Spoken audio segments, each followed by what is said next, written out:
আমাকে সুমতি দান করেছো, আর আর কোনোদিন চুরি করবে না। এই বলে পরের দিন সকাল হতে ডাকাত হরিদাস বেরিয়ে পড়লেন, বৃন্দাবনের পথে যাত্রা শুরু করলেন। পথের মধ্যে চিন্তা করলে, তাই তো আমি কার কথাটা বলেছিল, কি যেন নাম, ওই মনে আসছে না, ওই কৃষ্ণ, না না ওই কৃষ্ণের নামটা দিয়ে ভুলে যায়, তার থেকে বড় ওই কৃষ্ণের নাম করতে করতে বৃন্দাবনে যাবো চুরি করতে।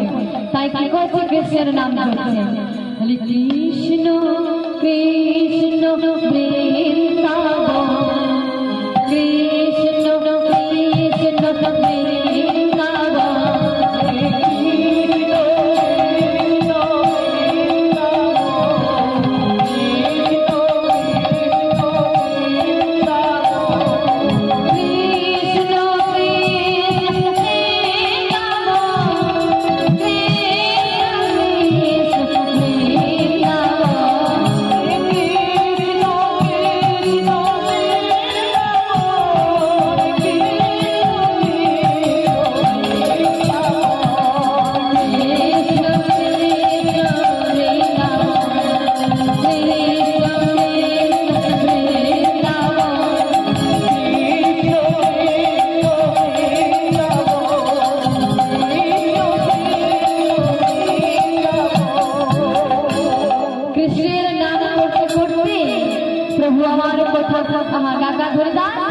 কোথাও বা বৃক্ষের ফল, কোথাও নদীর জল, কোন বৃক্ষের তলায় রাত কাটাচ্ছে, এমন ভাবে কৃষ্ণের নাম করতে করতে বৃন্দাবনে পৌঁছে গেলেন।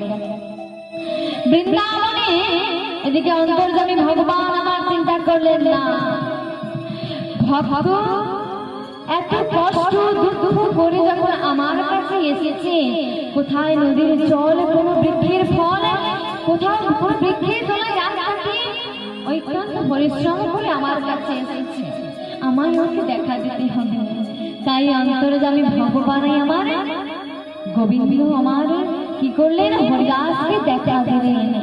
ত্রিভঙ্গ হয়ে দাঁড়িয়ে রইলেন, মুরলীর ধ্বনি করছেন।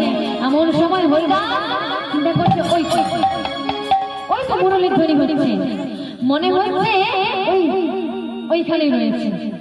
তাই কি করেছে, যেই না মুরলীর ধ্বনি শুনতে পেয়েছে, তাই হরিদাস সেইখানে চলে গেছে। গিয়ে দেখছে সত্যি সত্যি ভগবান কৃষ্ণ আমার মুরলীর ধ্বনি করছেন। এসে হরিদাস বলছে, এই যে তুমি নাকি কৃষ্ণ? হ্যাঁ আমি কৃষ্ণ। দাও তোমার এই যে সোনার দানের গয়নাগাটি রয়েছে, মাথার মুকুট, গলায় মণিমুক্তার হার, হাতে মুরলী, ওই যে সোনা দানা গয়নাগাটি গুলো সব রয়েছে, আমায় তুমি দিয়ে দাও, না হলে কিন্তু আমি চুরি করে নেব। গোবিন্দ বলছে, আচ্ছা দাঁড়াও দাঁড়াও, তোমাকে চুরি করতে হবে না, আমি আমার সব গয়নাগাটি তোমায় খুলে দিয়ে দিচ্ছি। এই বলে ভগবান কি করলেন, এক এক করে মাথার মুকুট, গলায় মণিমুক্তার হাত ছিল, হাতে মুরলী, কোমরে সোনার বিছে খুলে দিয়ে দিলেন ঝোলার মধ্যে। হরিদাস তোমার চরণের যে নূপুরখানা ওটাও দাও। গোবিন্দ বলছে, দাঁড়াও, আমার একটা শর্ত রয়েছে। কি শর্ত?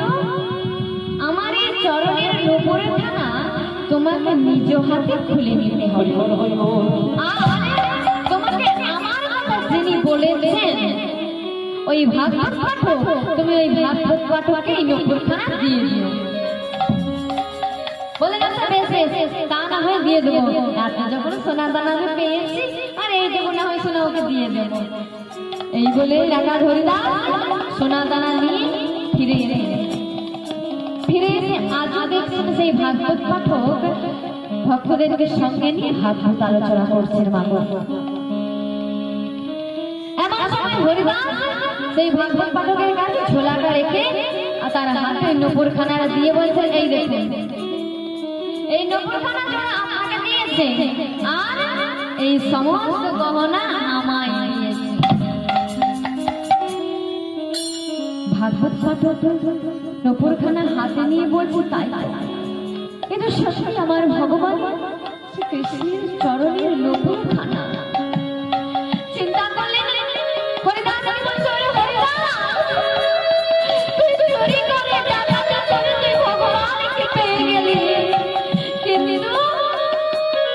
আমি যে সারা জীবন ভাগবত পাঠ করি, ভগবানের নাম গান করে আমি ভগবানের দেখা পেলাম না। হরিদাস চরণ ধরেছে মা, ভাগবত পাঠকের সকল ভক্তকে চরণ দুখানে জড়িয়ে ধরেছে। ভাগবত পাঠক অঝোর কাছে আর